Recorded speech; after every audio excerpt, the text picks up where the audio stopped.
LLTV. What is going on with y'all, man?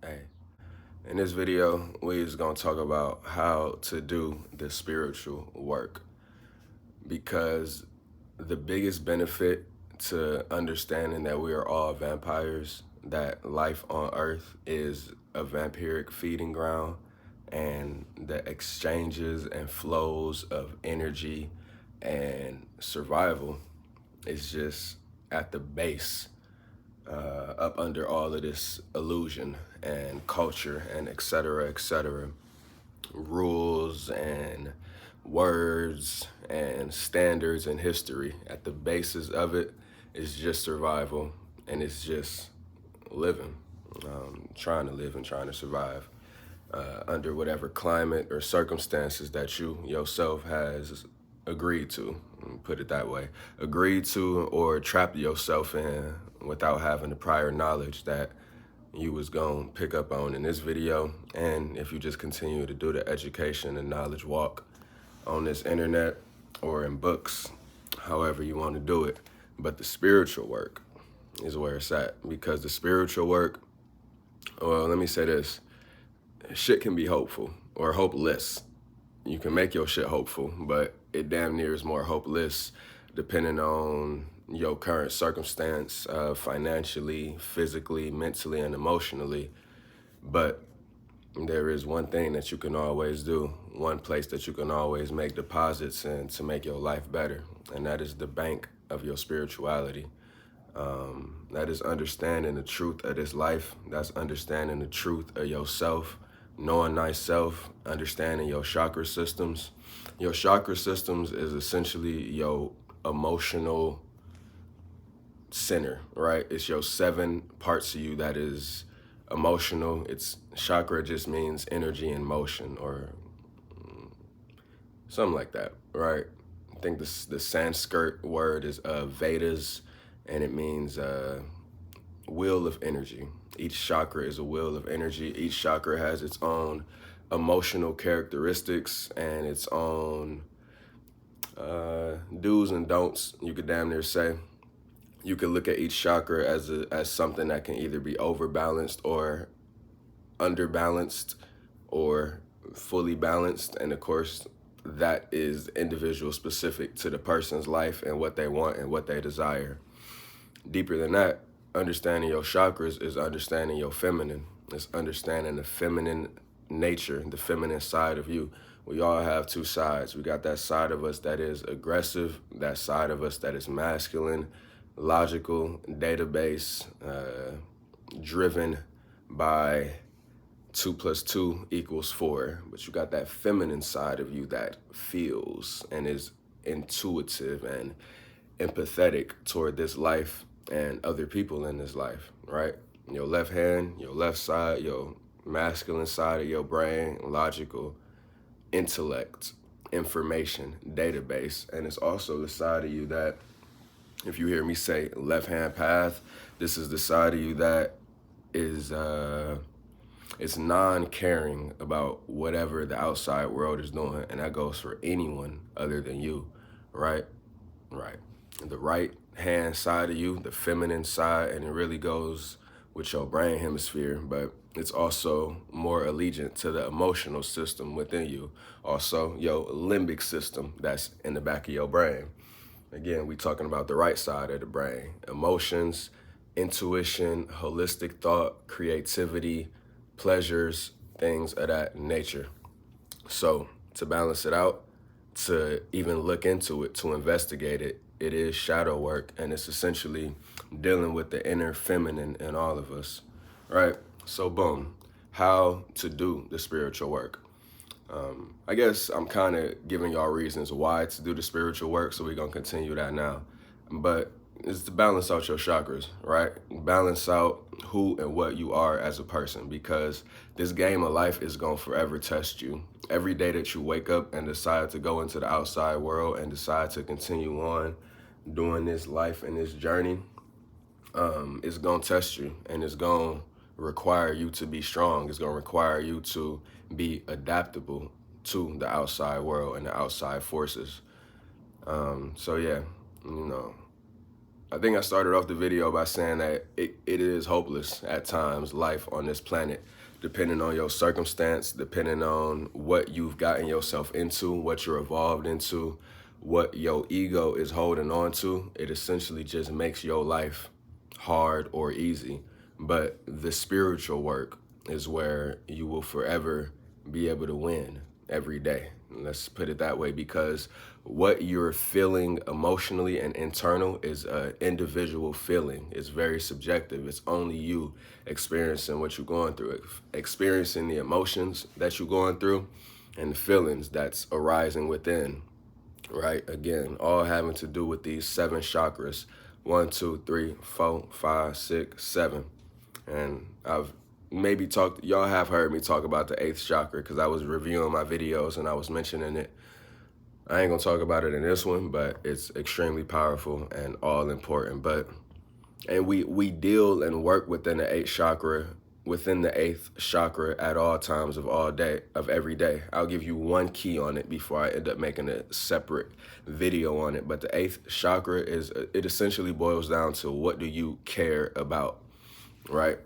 It's also the 8th and hidden principle behind the 7 hermetic principles. You got mentalism, as above, so below, the law of vibration, the law of polarity, the law of rhythm, the law of cause and effect, and the law of gender. And above that is the 8th, all encapsulating law, which is the law of care.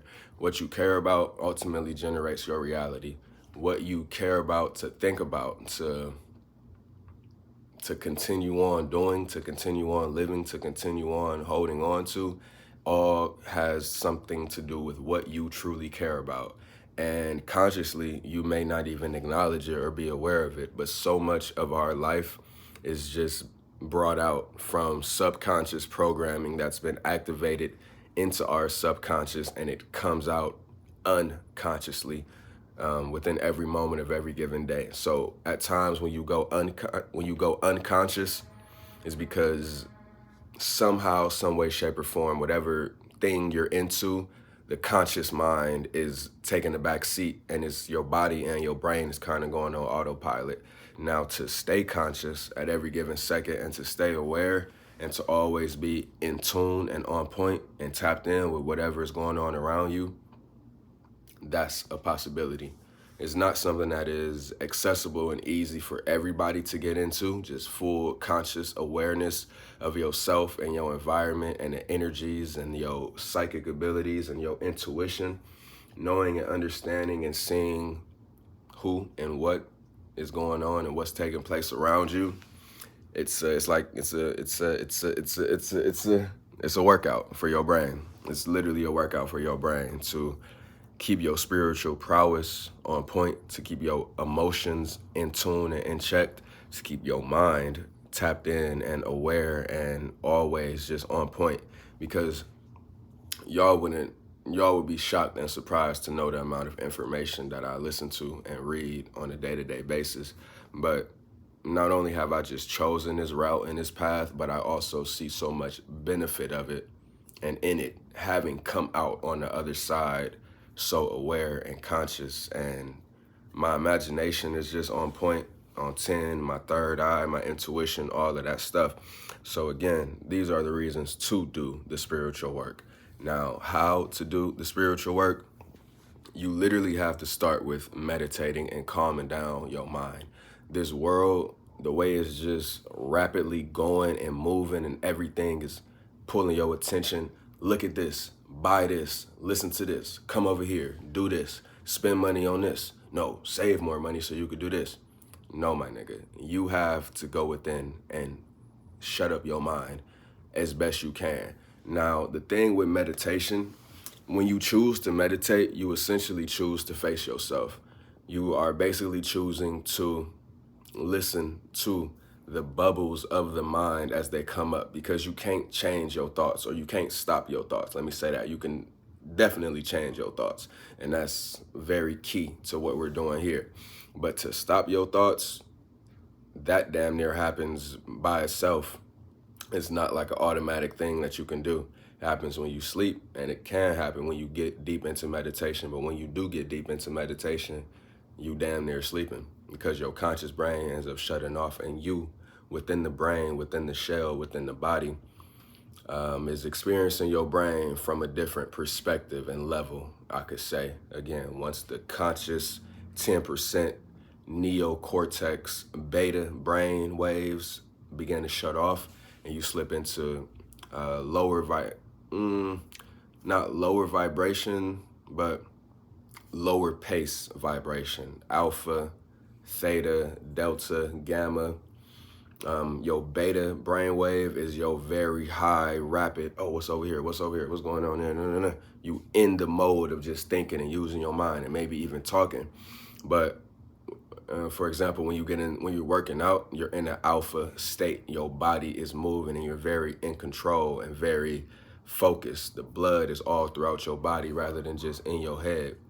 And then when you wake up in the morning, you're in more of a theta state, a theta brainwave from sleeping, getting a good night's rest, and you wake up and somebody could either woke you up or you just wake up naturally. Your brain is in a more of a theta state, more receptive, more chill, more calm, more laid back, because the only way to get to a theta state is to be in full peace and solitude and enough peace to get a good night's rest. You know, it's people in this world that don't sleep much because they continuously keep themselves in beta and alpha brain waves to either output more, produce more, or their environment is literally that fucked up that they just can't get peace of mind to the point where they can get a good night's rest. So, with all of that being said, don't know where my last point was before I made that point, but again, how to do the spiritual work: meditating, calming your mind. You have to still your mind as best you can. So when all of the chatter and the thoughts start coming up, you could snap yourself out of it. You could run away from it. You could distract yourself, or you could listen to what's coming up. You could think deeply about, why am I feeling this way toward this person? Why am I feeling this way toward this situation? Why am I seeing the negative rather than the positive? Why am I fearful rather than loving and ready to go and conquer and take life by the horns, as y'all have heard me say? It could just be because I'm a Taurus. But again, taking life by the horns, taking control of life, not being a victim, having an abundance mindset, knowing that you are responsible for everything that you created, and it's only you that's gonna make it better for you. Now, if you a woman in this world, you got it slightly easier from the aspect that somebody is gonna be willing to take care of you, but goddamn, that shit is gonna run out the older you get. And that's damn near one of the saddest things about life, because of course we all are born into this shit, young innocent babies, and somebody is holding us and loving us and giving us at least some sort of care. And older you get as a woman, your first 30 years of life, that same care is damn near extended as to the degree that you can manipulate it and stay in tune with the social quota standard of beauty or looking good, you know, whatever. I'm such a fan of alchemy. I think that's why I speak so objective to y'all, and I think that's maybe why I have just not only objectified women, but objectified life, giving y'all the objective truth. But at the end of the day, of course, I just made a video telling y'all that we're all vampires. Everything on this planet is vampiric feeding. These plants, vampiric feeding. We gotta water the plants, we gotta give them sun. The grass, the people, every single thing here. And it's just a constant cycle of growth and regeneration and multiplication. And there's nothing wrong with it. There's nothing bad about it. There's nothing evil about it. There's nothing dark about it. This is just life. This is just the ins and the outs of life. It's beautiful and ugly. It truly is. The beauty of it is amazing. You know what I'm saying? The sun, the grass, the leaves, the flowers, the nature, the people, the laughs, the love. But the ugliness of it, the manipulation, the fucked up people that literally kill others. Not animals. I'll let y'all know right now, me personally, I make that distinction. So don't come at me with that level of morality. I think that's actually a very backwards for people that can turn a blind eye to the war and the killing and the slaughter that goes on of innocent human beings on this planet. But the animal kingdom, I feel, is, they don't have the intelligence to understand or comprehend these words that I'm saying to you. So that's clearly a difference, a distinction between the animal kingdom and us. And like I mentioned in my last video, do y'all see how fucked up the animal kingdom really is? They don't give a fuck about each other, for real, for real. We have a fake built-in morality and ethics and humanity, being people on this planet. But at the end of the day, if there's one word that applies to everything on this planet, it is the word vampiric. If you look up vampire, it is something along the lines of any living organism that needs to feed off of another living organism to survive. That is everything going on down here. Is an energetic exchange and feeding, and somebody being at a disadvantage and somebody being at an advantage. Now, for you to do the spiritual work and for you to understand all that I'm telling you, for you to best attempt to balance out your brain hemispheres, for you to be more balanced within your feminine, within your masculine, within your logic, within your creativity, within your mathematic database driven black and white viewing of the world versus your gray, creative, intuitive, compassionate viewing of the world. It's all here for you to balance out. But trust me, to somebody that is balanced, to somebody who, and again, I'm also teaching and telling y'all how to reach enlightenment. I'm gonna make a whole video along the lines of that title, but all of this balance is the pursuit of enlightenment, is the pursuit of inner light, because I ain't gonna go there. I'm gonna save it. Let me just say this, y'all. Everything physical, everything that you can see and touch is darkness. It is darkness. It's manifested darkness. It's chaos